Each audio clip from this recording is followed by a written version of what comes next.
तो भी डिमांड तो भी इक्विलिब्रियम चेंज हो सकती है। तो कल हम कर रहे थे कि what will be the effect on market equilibrium if supply changes, और उस बीच जो है हमारी साइड से कुछ टेक्निकल इशू था, तो उसकी वजह से सेशन एंड करना पड़ा था मुझे। तो मैं एक दफ़ा ना वहीं से स्टार्ट करता हूँ। हम बात करेंगे change in equilibrium, market equilibrium if there is a change in supply of, if there is change in market supply. ठीक है, अगर आपको कोई डाउट है इसके अलावा तो आप वो पूछ सकते हो, अदरवाइज हम यहाँ से स्टार्ट करते हैं फिर आगे चलेंगे।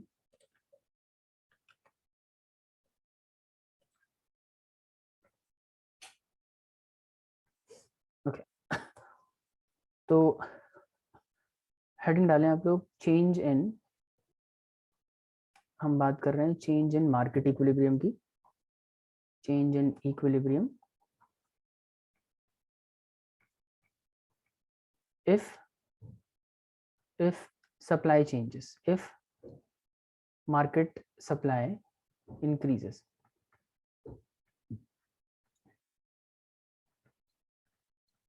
if market supply increases। ठीक है, तो मैंने आपको कहा है कि जब भी आपको ये जानना हो कि किसी भी चेंज का मार्केट इक्विलिब्रियम पे क्या इम्पैक्ट पड़ता है, आप हमेशा स्टार्ट करोगे डायग्राम से। आप हमेशा डायग्राम बनाओगे पहले जनरल सिचुएशन की, मतलब इक्विलिब्रियम का एक डायग्राम बना लेंगे और उसके बेसिस पे हम एनालाइज करेंगे। तो जब हम इक्विलिब्रियम का डायग्राम बनाते हैं तो हमें दो एक्सिस चाहिए, y axis and x axis. तो ये हो गई जी एक्सिस। वाई एक्सिस पे आप हमेशा इंडिकेट करेंगे price of commodity, price of commodity, और एक्स एक्सिस पे हम हमेशा इंडिकेट करते हैं quantity, supply and demand, quantity, quantity of commodity. तो इसमें जो सप्लाई कर्व है आपको पता ही है कि डिमांड कर्व डाउनवर्ड स्लोपिंग होती है और सप्लाई कर्व जो है वो हमेशा अपवर्ड स्लोपिंग बनेगी। ठीक है, तो जहां पे डिमांड और सप्लाई कर्व एक दूसरे को इंटरसेक्ट करता है वो पॉइंट ऑफ इक्विलिब्रियम कहलाता है। तो अगर सप्लाई और डिमांड कर्व यहाँ पे इंटरसेक्ट कर रहा है तो ये पॉइंट ऑफ इक्विलिब्रियम है, ई point is the point of equilibrium. और ये इक्विलिब्रियम स्टैब्लिश हो रहा है जिस प्राइस पे, उसे हम इक्विलिब्रियम प्राइस कहते हैं।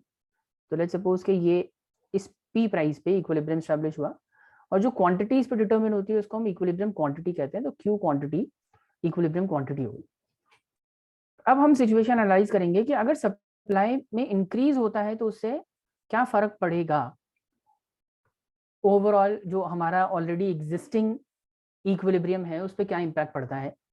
तो इसके लिए हम क्या करेंगे, एक सप्लाई कर्व बनाएंगे। क्योंकि देखो मैंने लास्ट क्लास में ही बताया था आपको कि अगर सप्लाई इंक्रीज होगी ना, तो इंक्रीज इन सप्लाई को इंडिकेट करने के लिए हम क्या करते हैं, increase in supply is always indicated, it is indicated by rightward shift in supply curve, rightward shift in supply curve, supply curve में राइटवर्ड शिफ्ट आएगा, ऐसे ही करके इंडिकेट करना है आपको।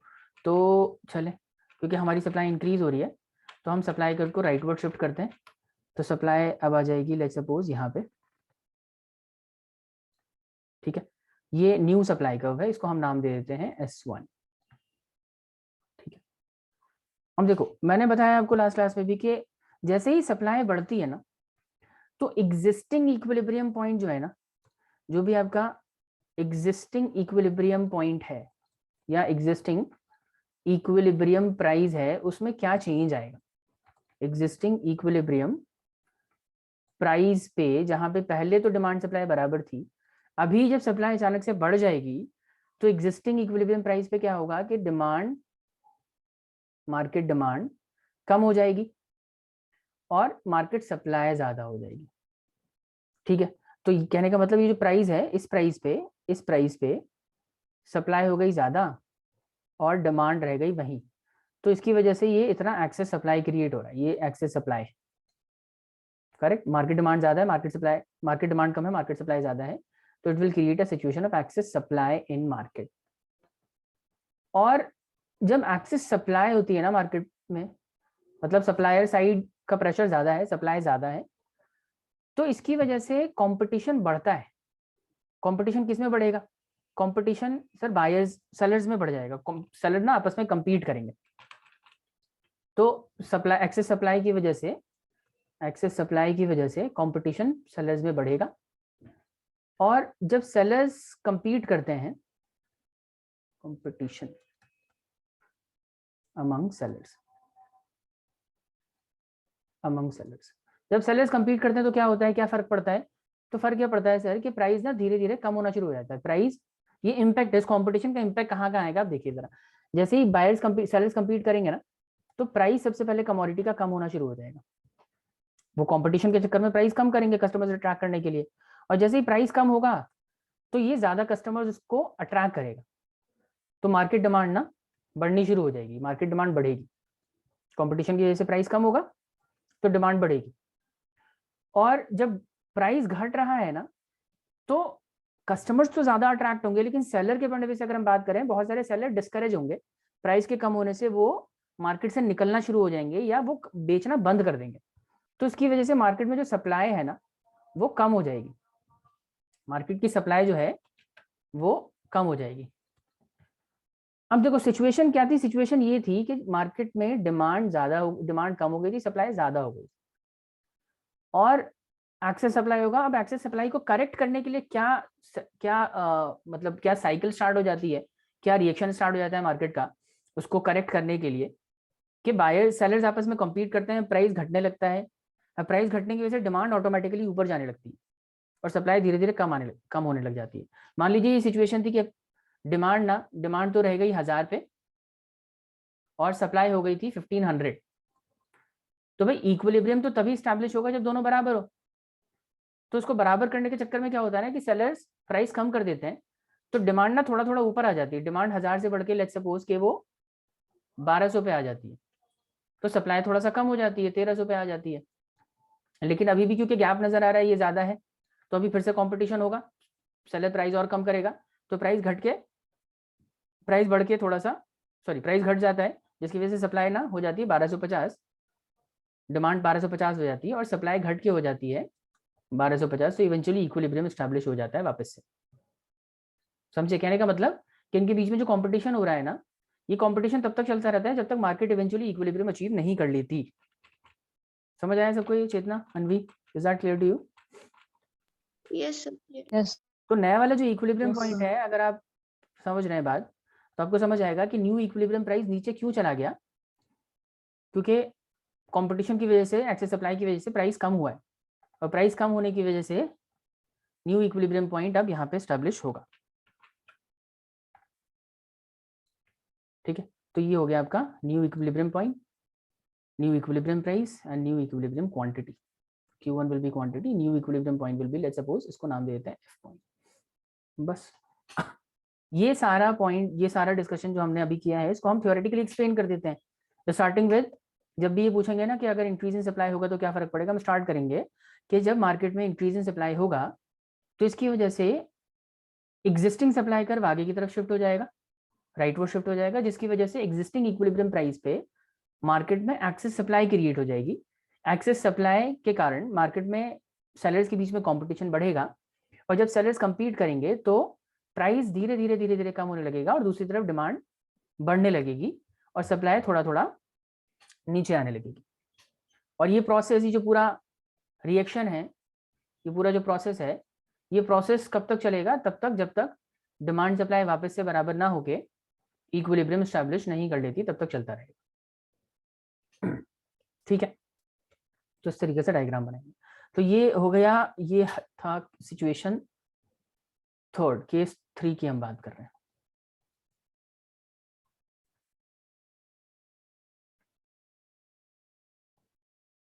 ठीक है, अब आते हैं केस नंबर 4 पे। क्या अगर सर सर वो फोर्थ था ना? 4 था, 3rd ही तो था, हमने increase in demand decrease in demand किया था फर्स्ट क्लास में, फिर ओके लास्ट सर। क्लास में हम यस इंक्रीज इन सप्लाई कर रहे थे, तो मेरी साइड से प्रॉब्लम थी, वापस से समझा दिया इसलिए मैंने उसको। अब बात कर लेते हैं चेंज इन इक्विलिब्रियम। फिर से इक्विलिब्रियम में क्या चेंज आएगा, if this time supply decreases, if market supply decreases.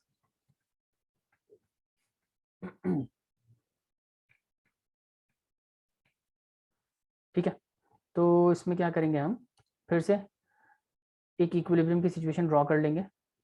ये इक्विलिब्रियम है जी, इस पे this is price of commodity and this is quantity of commodity. तो इसमें जो हमारा डिमांड सप्लाई कर्व है वो ऊपर की तरफ, डिमांड कर्व नीचे की तरफ इस तरीके से बन जाएगा। ठीक है, ये डिमांड कर्व हो गया आपका, ये सप्लाई कर्व हो गई। इसमें इक्विलिब्रियम डिटरमिन कर लेंगे, ये इक्विलिब्रियम हो गया, और ये इक्विलिब्रियम क्वांटिटी हो गई, प्राइस क्वांटिटी, और ये point E for point of equilibrium. अब क्या हो रहा है, अब हो रहा है, अब सप्लाई में कमी आ रही है, सप्लाई डिक्रीज हो रही है।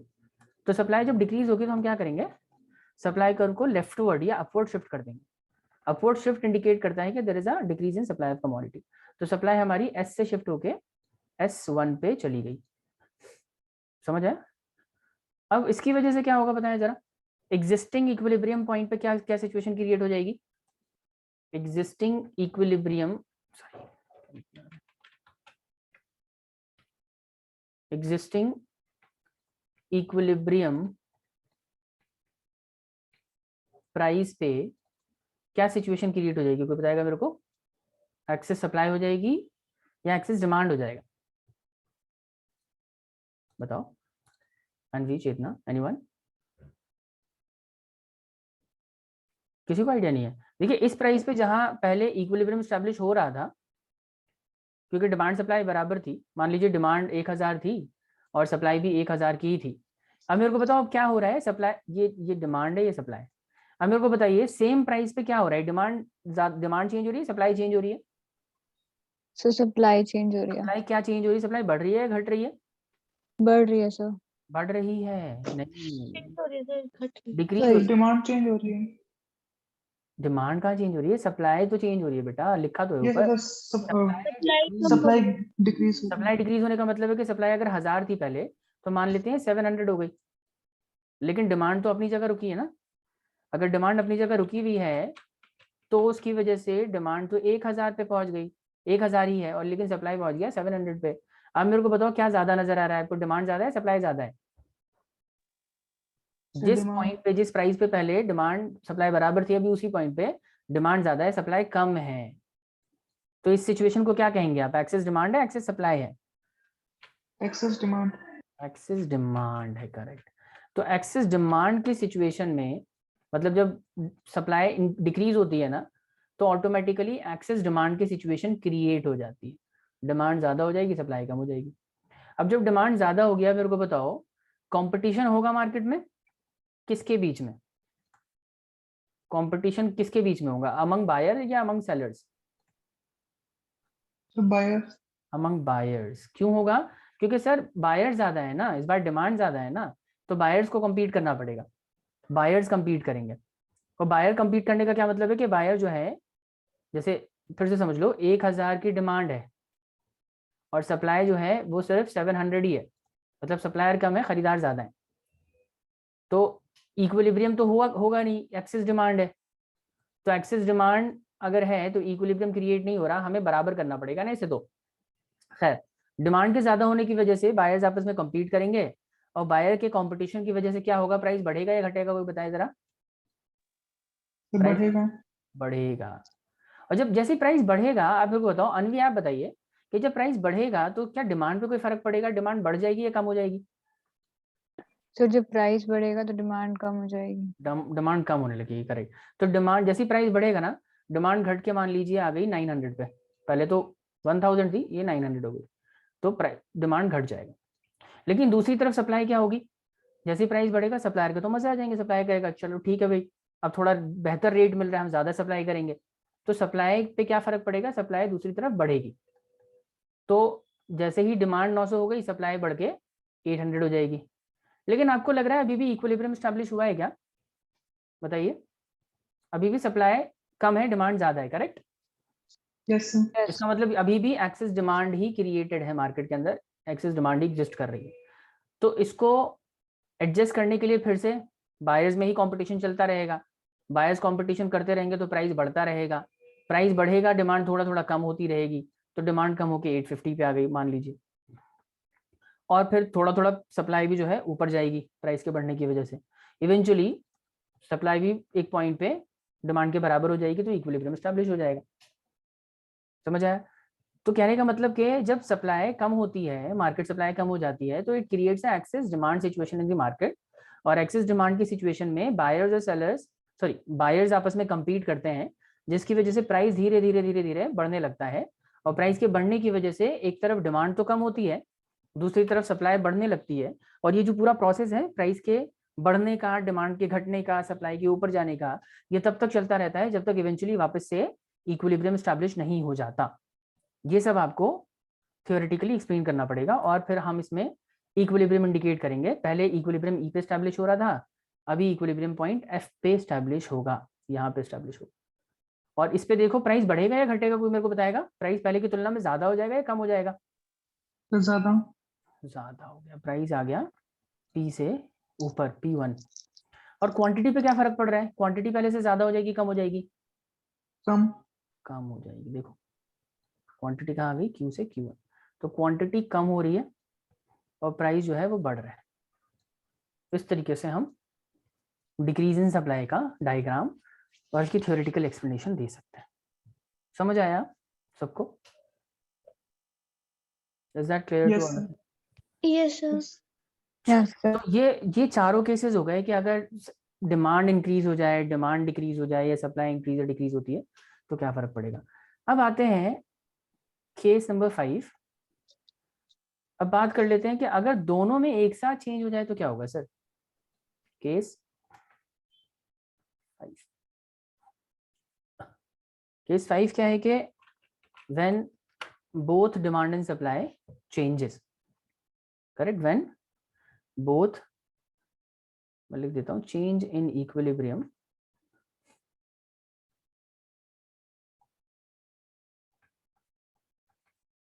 मुश्किल लग रहा है कि आप लोगों को, ये आसान लग रहा है? बताइए। ठीक है सर, बस वैरायटी है। बस एक ही चीज है हर बार, बस हम उसमें क्या कर रहे हैं ना, कभी इंक्रीज कभी डिक्रीज करके, इवेंचुअली डायग्राम तो वैसा ही बन रहा है, एक्सप्लेनेशन भी तकरीबन सेम सेम है। Change in equilibrium when both demand and सब, देखो अगर दोनों एक साथ चेंज हो रही है ना, तो दोनों में चेंज होने की भी वैरायटी हो सकती है। दोनों एक साथ बढ़ जाए, दोनों एक साथ घट जाए, एक बढ़ जाए एक घट जाए, हो सकता है ना। तो हम क्या कर रहे हैं, मान लीजिए ऐसे ले लेते हैं, व्हेन बोथ इंक्रीजेस, अगर दोनों इंक्रीज होंगे तो क्या फर्क पड़ेगा। व्हेन बोथ इंक्रीजेस मतलब both demand and supply increases, both demand and supply increases, दोनों एक साथ इंक्रीज हो रहे हैं। ठीक है, तो इसमें कैसा डायग्राम बनाएंगे सर।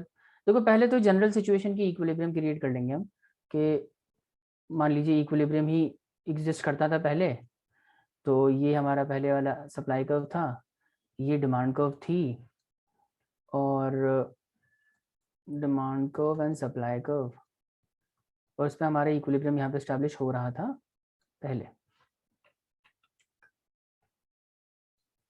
और इक्विलिब्रियम का पॉइंट हमारा ये पॉइंट था, इक्विलिब्रियम का पॉइंट ई।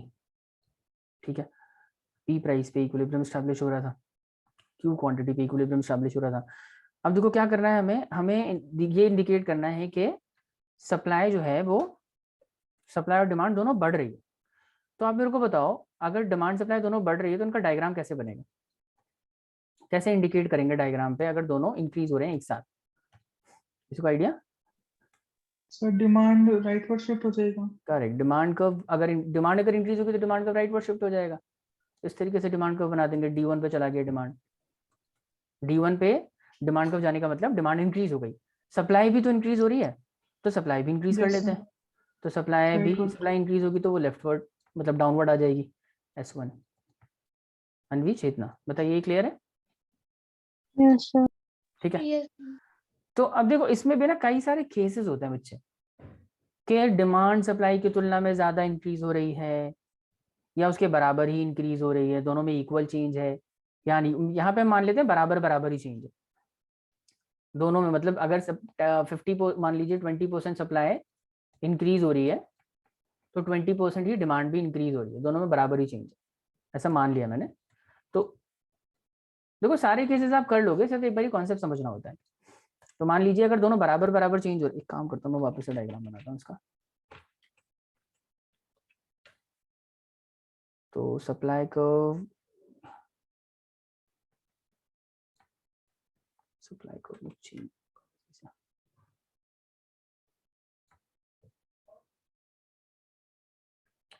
हाँ जी, तो मान लेते हैं डिमांड सप्लाई में होने वाला चेंज इक्वल है। तो डिमांड सप्लाई में अगर चेंज इक्वल इंडिकेट करना है ना, तो हमें जितना मैंने डिमांड कर्व आगे की तरफ शिफ्ट किया है उतना ही सप्लाई कर्व भी शिफ्ट करना पड़ेगा, बराबर बराबर शिफ्ट होना चाहिए। तो मैं तो इस पे सिस्टम पे बना रहा हूँ, थोड़ा एकदम एग्जैक्टली मैं इक्वल शिफ्ट नहीं कर सकता, लेकिन मान के चलो दोनों बराबर शिफ्ट हुए हैं, जितना ये शिफ्ट हो रहा है उतना ही सप्लाई कर्व में भी शिफ्ट है, ऐसा हम प्रिज्यूम कर लेंगे। तो देखिए सर, तो आप मेरे को बताओ जब डिमांड और सप्लाई दोनों इक्वल प्रोपोर्शन में इंक्रीज हो जाएंगे तो उससे इक्विलिब्रियम प्राइस पे कोई फर्क पड़ता हुआ नजर आ रहा है आपको? No, sir. कोई फर्क नहीं। देखो पहले इक्विलिब्रियम ई पॉइंट पे स्टैब्लिश हो रहा था, इक्विलिब्रियम पॉइंट शिफ्ट हो जाएगा, ई से शिफ्ट होके एफ पे आ जाएगा, जहां पे न्यू डिमांड का सप्लाई का एक दूसरे को इंटरसेक्ट कर रहे हैं ना, वहां पे आ जाएगा, करेक्ट। लेकिन इसकी वजह से प्राइस में कोई चेंज नहीं है, प्राइस तो सेम ही है ना, पहले जिस प्राइस पे इक्विलिब्रियम स्टैब्लिश हो रहा था अभी भी उसी प्राइस पे इक्विलिब्रियम स्टैब्लिश हो रहा है, लेकिन क्वांटिटी क्या हो जाएगी, क्वांटिटी बढ़ जाएगी, क्वांटिटी क्यू से शिफ्ट होके Q1 पे आ जाएगी। समझ आया? Yes, sir. तो इसको कैसे एक्सप्लेन करेंगे हम?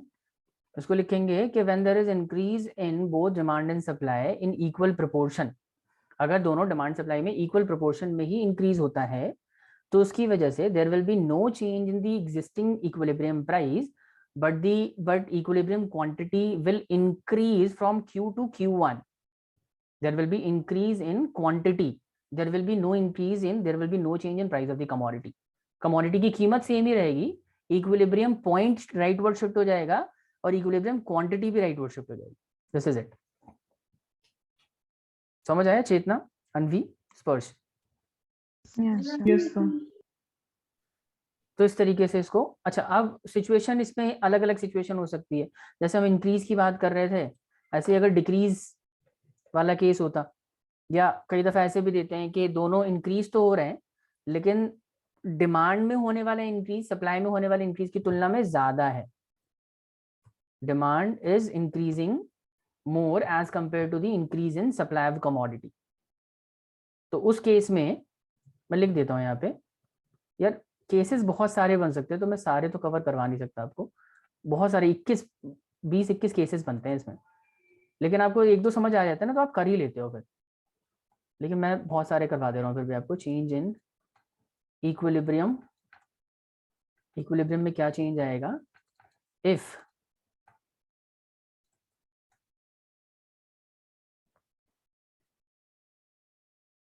बोथ इंक्रीजेस, दोनों इंक्रीज हो रहे हैं but increase in demand is more than increase in supply, increase in supply मतलब कि दोनों इंक्रीज तो हो रहे हैं लेकिन डिमांड ज्यादा इंक्रीज हो रही है सप्लाई के मुकाबले। पॉइंट समझ आ रहा है? ये केस समझ आ रहा है आप लोगों को? अनवी ये केस समझ आ रहा है चेतना? Yes, sir. हाँ जी, देखो जी, तो डायग्राम में ना फिर से इक्विलिब्रियम एस्टैब्लिश कर लेंगे, पहले तो एनालिसिस करने से पहले हम इक्विलिब्रियम एस्टैब्लिश करते हैं, फिर बाद में देखते हैं कि क्या सिचुएशन दे रखी है। तो फिलहाल इक्विलिब्रियम एस्टैब्लिश करेंगे, सप्लाई कर्व, ये आपका डिमांड कर्व DDSS, ये आपका हो गया equilibrium, equilibrium price, and this will be equilibrium quantity. बन रहा है,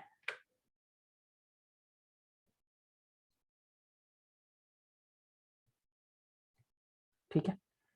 तो इक्विलिब्रियम पॉइंट हमारा ई पे था पहले, अभी डिमांड और सप्लाई दोनों इंक्रीज हो रही है, लेकिन ध्यान से देखना, डिमांड में इंक्रीज ज्यादा है, तो एक काम करते हैं, डिमांड कर्व ना हम ज्यादा शिफ्ट करेंगे आगे की तरफ, इतना शिफ्ट कर दिया मैंने, और सप्लाई में कम चेंज आया है, इंक्रीज तो वो भी हो रही है लेकिन कम इंक्रीज हो रही है, तो हम एक काम करते हैं, सप्लाई कर्व यहाँ इस तरीके से बना देते हैं।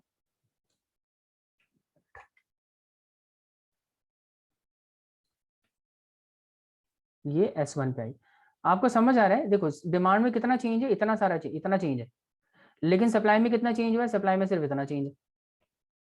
समझ आ रहा है चेतना, स्पर्श, अनवी? Yes sir. हाँ, तो Yes. अगर डिमांड ज्यादा चेंज हो जाए और सप्लाई उसके मुकाबले कम चेंज है, मतलब डिमांड ज्यादा इंक्रीज हो रही है, सप्लाई कम इंक्रीज हो रही है, आप मेरे को इस डायग्राम का एनालिसिस करके बताइए, आप मेरे को बताइए इससे इक्विलिब्रियम प्राइस पे क्या फर्क पड़ेगा, क्वांटिटी पे क्या फर्क पड़ेगा, क्या प्राइस इंक्रीज होगी, डिक्रीज होगी, कांस्टेंट रहेगी, क्या क्वांटिटी इंक्रीज होगी, डिक्रीज होगी, या उतनी ही रहेगी, और इक्विलिब्रियम पॉइंट वहीं रहेगा या चेंज हो जाएगा? बताइए सो फटाफट। प्राइस भी इंक्रीज होगा, क्वांटिटी भी इंक्रीज होगी, प्राइस भी इंक्रीज और होगा, क्वांटिटी भी इंक्रीज होगी, करेक्ट। पर देखो पॉइंट भी चेंज होगा। पॉइंट भी राइटवर्ड शिफ्ट हो जाएगा, तो प्राइस आपका आ जाएगा, मान लेते हैं यहाँ पे, ये न्यू इक्विलिब्रियम पॉइंट ये न्यू इक्विलिब्रियम प्राइस हो जाएगा, पी से, पहले पी था ना, पहले पी पे था इक्विलिब्रियम प्राइस, अभी वो शिफ्ट होके चला जाएगा ऊपर, यानी कि P1 पे चला जाएगा, और इक्विलिब्रियम पॉइंट जो है वो ई से शिफ्ट होके एफ पे आ जाएगा, और इक्विलिब्रियम क्वांटिटी भी देखो ज्यादा ही हो रही है, क्यू से Q1 पे आ गई। समझ आया चेतना, अनवी? सर इसमें प्राइस में कम चेंज आएगा, क्वांटिटी में ज्यादा आएगा ना? ये मेंशन करने की जरूरत ही नहीं है, ये ओके मेंशन सर। करने की जरूरत नहीं है कि किसमें ज्यादा किसमें कम, बस ये बताना है कि एग्जिस्टिंग प्राइस लेवल में क्या चेंज हो रहा है, एग्जिस्टिंग प्राइस लेवल जो हमारा पहले से स्टैब्लिश था उसमें क्या चेंज आ रहा है, आपको बताना पड़ेगा कि हमारा जो इक्विलिब्रियम प्राइस था अब वो बढ़ के पी से चला जाएगा P1 पे, इंक्रीज होगा, मतलब ये बताना पड़ेगा, और क्वांटिटी भी क्या होगी, क्वांटिटी भी इंक्रीज होगी, और अगर आप चाहें तो इक्विलिब्रियम पॉइंट के बारे में बता सकते हो, कंपलसरी नहीं होता ये, या आप चाहो तो बता सकते हो कि इक्विलिब्रियम पॉइंट भी ना हमारा वो राइटवर्ड शिफ्ट हो जाएगा, राइटवर्ड शिफ्ट हो रहा है ना, ई से एफ पे जा रहा है, राइटवर्ड शिफ्ट हो रहा है। बताइए समझ आया ये चेतना, स्पर्शन भी? Yes sir. Yes, sir. अनवी Yes, आपको sir. क्लियर है? ओके चलिए ठीक है। तो ये हो गया केस 6। आप में से कोई मेरे को बता सकता है इसके अलावा और क्या केस बन सकता है, अगर दोनों चेंजेस हो रहे तो और क्या क्या पॉसिबिलिटीज बन सकती है, एनी आइडिया? सर दोनों डिक्रीज हो जाएं। दोनों डिक्रीज हो सकते हैं, अब डिक्रीज में भी 3 केसेस बन सकते हैं ना, दोनों इक्वल प्रोपोर्शन में डिक्रीज हो, या फिर डिमांड ज्यादा डिक्रीज हो, सप्लाई उसके मुकाबले कम डिक्रीज हो, या इसका उल्टा हो सकता है कि सप्लाई ज्यादा डिक्रीज हो, डिमांड उसके मुकाबले कम डिक्रीज हो। समझ रहे हैं? जैसे इसमें भी हमने 2 केसेस कर लिए कि दोनों बढ़ रहे हैं बराबर बराबर प्रोपोर्शन में, दोनों बढ़ रहे हैं, एक डिमांड ज्यादा बढ़ रहा है, सप्लाई कम बढ़ रही है, या तीसरा केस इसमें और क्या बन सकता है कि डिमांड सप्लाई बढ़ तो दोनों रहे लेकिन सप्लाई ज्यादा इंक्रीज हो जाए और डिमांड कम इंक्रीज हो। समझ आई बात? चेतना, स्पर्श, अनवी, ये बात समझ आ रही है ना आपको? Yes sir. तो यार एक काम करो, मैं आपको एक सिनेरियो दे रहा हूँ, आप उसका डायग्राम बनाओ और मेरे को बताओ कि इक्विलिब्रियम प्राइस और क्वांटिटी पे क्या फर्क पड़ रहा है।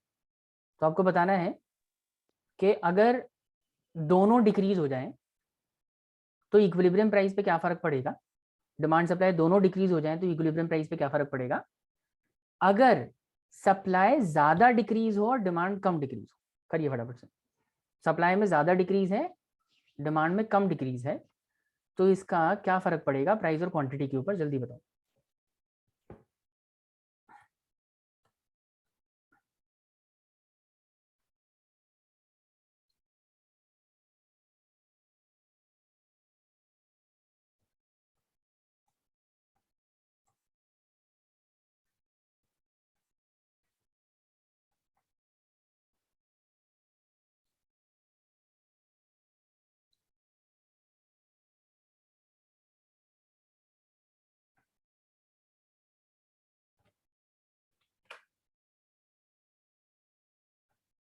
सर आपने फिर से क्या कहा था एक बार? दोनों डिक्रीज हो रहे हैं हम्म, लेकिन सप्लाई में ज्यादा डिक्रीज है, डिमांड में उसके मुकाबले कम डिक्रीज है। ओके।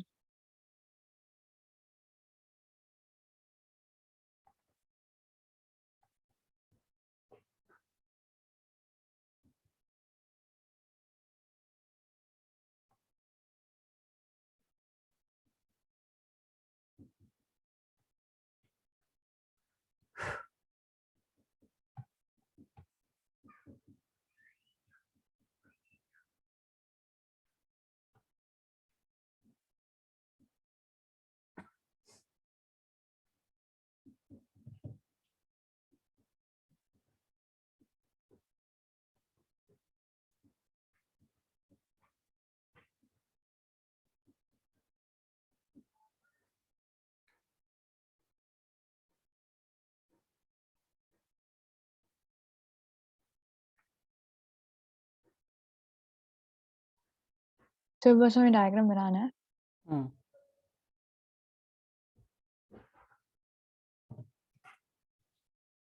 डायग्राम बनाना है और बताना है प्राइस में और सप्लाई में क्वांटिटी में क्या क्या चेंजेस आ रहे हैं। सर प्राइस इंक्रीज हो जाएगा पर क्वांटिटी Price डिक्रीज हो जाएगी। प्राइस इंक्रीज हो जाएगा, क्वांटिटी डिक्रीज हो जाएगी। ओके यस सर, और मैंने बना लिया सर डायग्राम। और sir point left word shift हो जाएगा। क्वांटिटी डिक्रीज हो रही है। Yes sir. अच्छा चेतना आपका भी सेम ही है। Yes sir. चलो मैं भी बना के देख लेता हूँ। तो हमारी सप्लाई ज़्यादा डिक्रीज हो रही है तो सप्लाई का ज़्यादा शिफ्ट कर दो। इतना शिफ्ट कर दिया मैंने, यहाँ शिफ्ट कर देते हैं। आप अपने हिसाब से कर सकते हो। और डिमांड कर्व भी हम शिफ्ट कर रहे हैं। डिमांड कर्व में कंपैरेटिवली कम शिफ्ट आएगा तो डिमांड कर्व को हम डिक्रीज करेंगे, लेकिन सप्लाई कर्व के मुकाबले कम करेंगे। तो इतना कर लेते हैं। तो डिमांड कर्व D1 पे शिफ्ट हो गई, सप्लाई कर्व S1 पे शिफ्ट हो गया। तो न्यू इक्विलिब्रियम प्राइस जो है वो स्टैब्लिश होगा, न्यू इक्विलिब्रियम पॉइंट आएगा यहाँ पे, और न्यू इक्विलिब्रियम प्राइस हो जाएगा P1, और इक्विलिब्रियम पॉइंट शिफ्ट हो जाएगा E से F पे ऊपर की तरफ, और क्वांटिटी जो है वो भी कम हो जाएगी। क्वांटिटी कम हो जाएगी तो सही है, प्राइस बढ़ेगा, क्वांटिटी कम होगी, और इक्विलिब्रियम पॉइंट जो है वो अपवर्ड शिफ्ट हो जाएगा। अपवर्ड शिफ्ट होगा या लेफ्टवर्ड शिफ्ट होगा, ये भी लिख सकते हो। समझ आया सब Yes, लोगों sir. को? कोई डाउट है? तो इस तरह के हाँ जी, हाँ केसेस सर। आएंगे तो आप कर लेंगे ना। सिर्फ जो भी मैंने डायग्रामेटिकली भी समझाया इसको थियोरेटिकली एक्सप्लेन करना है। मेरे पास ना इसका पीडीएफ भी पड़ा, मतलब प्रिंट आउट भी है इसका, तो मैं वो स्कैन करके आपको शेयर कर दूंगा इसके थियोरेटिकल नोट्स। मुझे ख्याल ही नहीं रहता एक्चुअली, मैं भूल जाता हूँ, अदरवाइज मैं शेयर कर देता आज। तो मैं कोशिश करूँगा कल स्कैन करके आपको शेयर करवा देता हूँ। आप उससे इन सब केसेस की थियोरेटिकल एक्सप्लेनेशन भी कवर कर लेना, ठीक है? वैसे तो मैंने समझा ही दिया है, बस इसको एक बार ही रीड करना है आपको। समझ आया? कोई डाउट किसी को? Sir no doubt. No doubt. अब इस चैप्टर में ना कुछ स्पेशल केसेस भी हैं। कि स्पेशल केसेस क्या हैं जी, बता ही देता हूँ मैं स्पेशल केसेस भी।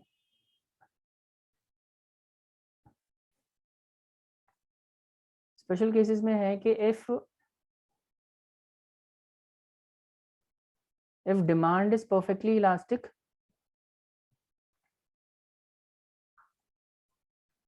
if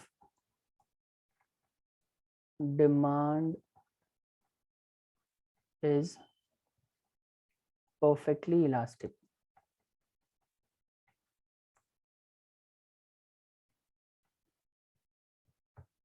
या if supply is perfectly elastic,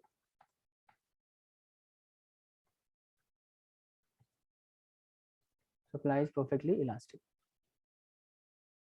ठीक है? या तीसरी सिचुएशन कि if demand is perfectly inelastic,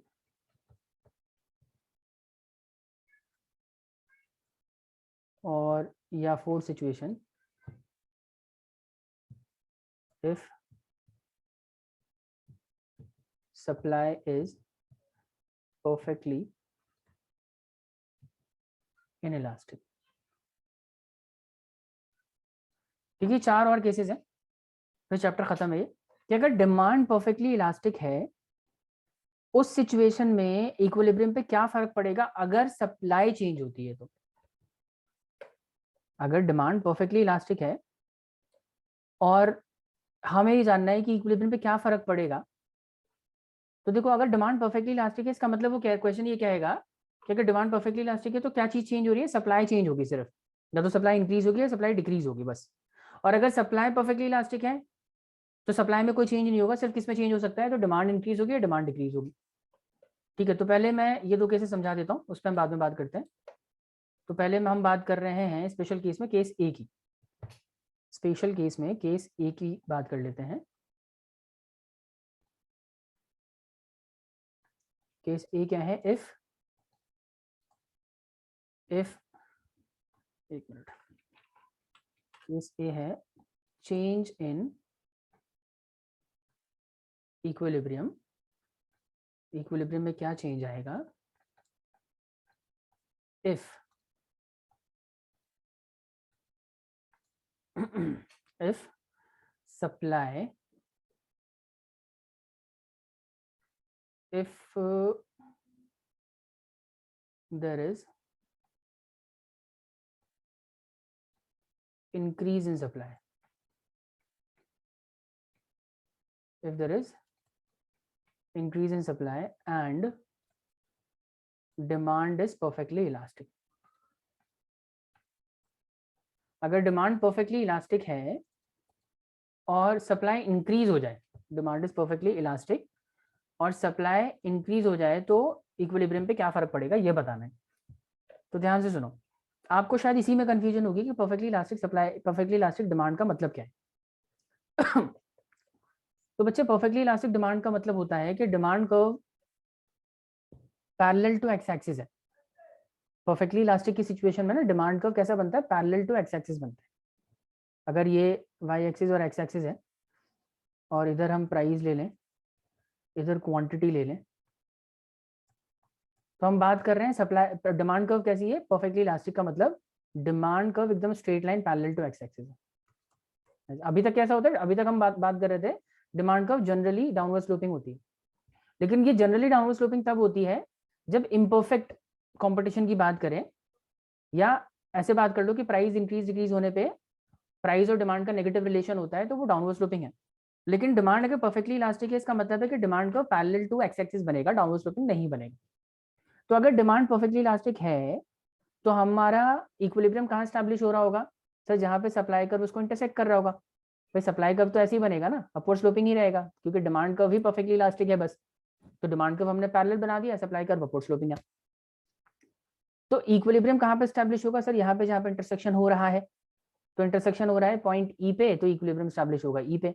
अब ई पे देख ले क्वांटिटी क्या है सर, क्वांटिटी है इतनी, क्यू क्वांटिटी है, और प्राइस क्या है, प्राइस तो यही रहेगा सर, पी प्राइस पे इक्विलिब्रियम स्टैब्लिश हो रहा है। तो ये है सिचुएशन इक्विलिब्रियम की, अगर डिमांड परफेक्टली इलास्टिक है तो। समझ आया? अभी तक मैंने जो क्वेश्चन ने पूछा है ना, हम उसकी तरफ गए भी नहीं है, हमने तो अभी इक्विलिब्रियम स्टैब्लिश किया है। अगर डिमांड परफेक्टली इलास्टिक रहती है ना, तो उस सिचुएशन में इक्विलिब्रियम कैसे स्टैब्लिश होता है वो दिखाया मैंने आपको, कि अगर परफेक्टली इलास्टिक डिमांड है तो डिमांड का पैरेलल टू एक्स एक्सिस बनेगा, अनलाइक जैसे डाउनवर्ड स्लोपिंग बनता है उसकी बात नहीं कर रहे हैं हम, परफेक्टली इलास्टिक में पैरेलल टू एक्स एक्सिस, और supply curve as usual upward sloping ही बनेगी। अब बात करते हैं इस इक्विलिब्रियम में क्या चेंज आ जाएगा अगर सप्लाई इंक्रीज हो जाए। अब खुद बताओ मेरे को, अगर सप्लाई इंक्रीज होगी तो सप्लाई कर्व किस तरफ शिफ्ट होगा, राइटवर्ड या लेफ्टवर्ड, बताइए। राइटवर्ड, राइटवर्ड, राइटवर्ड शिफ्ट होगा, नीचे की तरफ आ जाएगा। डाउनवर्ड भी कह सकते हैं इसको, एस से S1 पे आ जाएगा, करेक्ट। तो आप मेरे को बताइए, जब सप्लाई कर्व एस से S1 पे आ जाएगा, डू यू थिंक के प्राइस में कोई चेंज हो रहा है क्या, इक्विलिब्रियम में कोई चेंज हो रहा है? Answer is yes sir, equilibrium में तो चेंज है। इक्विलिब्रियम पहले ई पे एस्टैब्लिश हो रहा था, अभी तो इक्विलिब्रियम एफ पे शिफ्ट हो जाएगा। लेकिन आप मेरे को बताओ, क्या प्राइस में कोई चेंज होगा, यस और नो? नो सर, कोई चेंज नहीं है प्राइस में। क्या क्वांटिटी में कोई चेंज होगा? Answer is yes sir, quantity Yes, क्या sir. होगी, क्वांटिटी बढ़ जाएगी।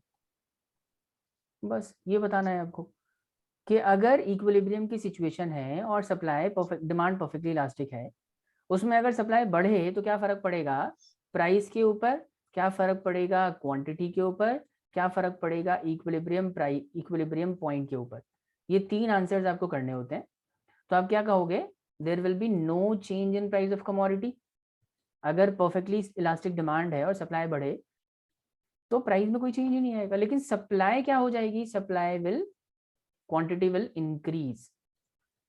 और इक्विलिब्रियम पॉइंट पे क्या फर्क पड़ेगा सर, ये भी राइटवर्ड शिफ्ट हो जाएगा, राइटवर्ड शिफ्ट हो जाएगा। समझ आया? बताइए Anvi, Chetna, is that clear to you? Yes, sir. Yes, sir. अच्छा, अब अगर क्वेश्चन में ये कहता कि परफेक्टली इलास्टिक डिमांड है और सप्लाई चेंज हो रही है, तो सप्लाई चेंज होने का मतलब सप्लाई इंक्रीज भी हो सकती है, डिक्रीज भी हो सकती है। तो ये इंक्रीज वाला सिनेरियो हमने ले लिया, लेकिन सप्लाई अगर डिक्रीज हो जाती तो क्या फर्क पड़ता? तो सर सप्लाई कर्व पे ये फर्क पड़ता कि सप्लाई कर्व बैक पीछे की तरफ आ जाती, यहाँ चली जाती, S से S1 पे आ जाती या S2 पे आ जाती। करेक्ट? S2 पे आने की वजह से बताइए जरा, प्राइस, एग्जिस्टिंग प्राइस पे क्या फर्क पड़ता है बताओ फटाफट से। सर प्राइस सेम रहता, क्वांटिटी प्राइस कम हो जाती। क्वांटिटी कम हो जाती, बस। तो इसका अपोजिट लिख लेंगे कि प्राइस जो है वो फिर से, प्राइस इसमें फिर से कोई चेंज नहीं होगा, लेकिन क्वांटिटी इस बार डिक्रीज हो जाएगी, और बजाय वो राइटवर्ड शिफ्ट होने के कहाँ शिफ्ट हो जाएगा? लेफ्टवर्ड शिफ्ट हो जाएगा। बस ये चेंज करना पड़ेगा आपको। समझ आया? चेतना, अन्वी, स्पर्श? Yes Yes, sir. sir. Yes अब खुद ही सोचो, अगर बजाय डिमांड कर्व के परफेक्टली इलास्टिक होने के सप्लाई कर्व परफेक्टली इलास्टिक होता तो क्या होता?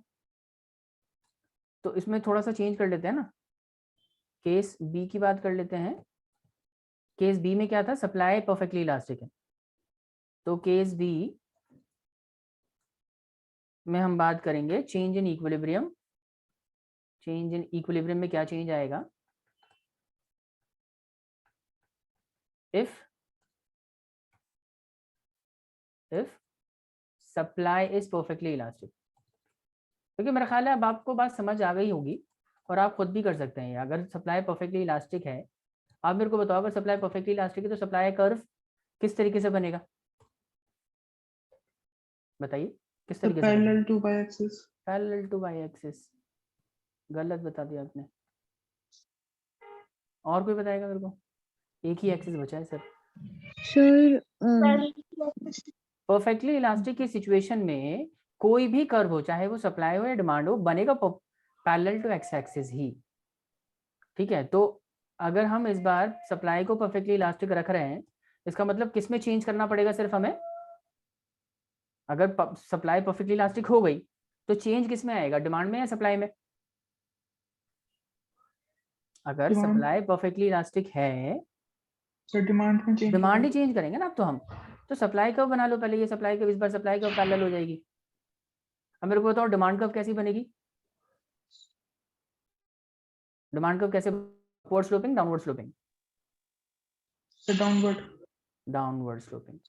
तो डिमांड कर्व जो है इस तरीके से डाउनवर्ड स्लोपिंग बनेगी। तो जहां पे इंटरसेक्शन हो रहा है डिमांड सप्लाई कर्व का, वो हमारा पॉइंट ऑफ इक्विलिब्रियम है। ये तो हम जनरल सिचुएशन पे, अभी तो चेंजेस पे हम आए नहीं है। ये इक्विलिब्रियम है, और ये इक्विलिब्रियम प्राइस है, ये इक्विलिब्रियम क्वांटिटी है। करेक्ट? अब बात करते हैं कि अगर सप्लाई परफेक्टली इलास्टिक है तो क्या सिचुएशन अराइज हो सकती है इसमें? या तो सप्लाई या तो डिमांड बढ़ सकती है, या डिमांड घट सकती है। मान लेते हैं अगर डिमांड बढ़ गई तो क्या करेंगे सर? डिमांड बढ़ गई तो डिमांड का राइटवर्ड शिफ्ट हो जाएगा। करेक्ट? राइटवर्ड इस तरीके से डी से शिफ्ट होकर D1 पे आ जाएगा। अब बताओ जरा, क्या इससे क्या क्या फर्क पड़ रहा है? इससे प्राइस पे क्या फर्क पड़ रहा है?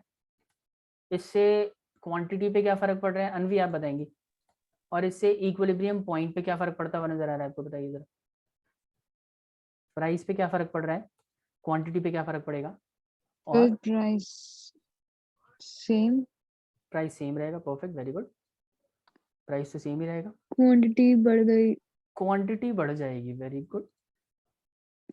और और इक्विलिब्रियम पॉइंट मतलब आगे हो गया, आगे हो गया, मतलब राइटवर्ड शिफ्ट हो जाएगा। राइट।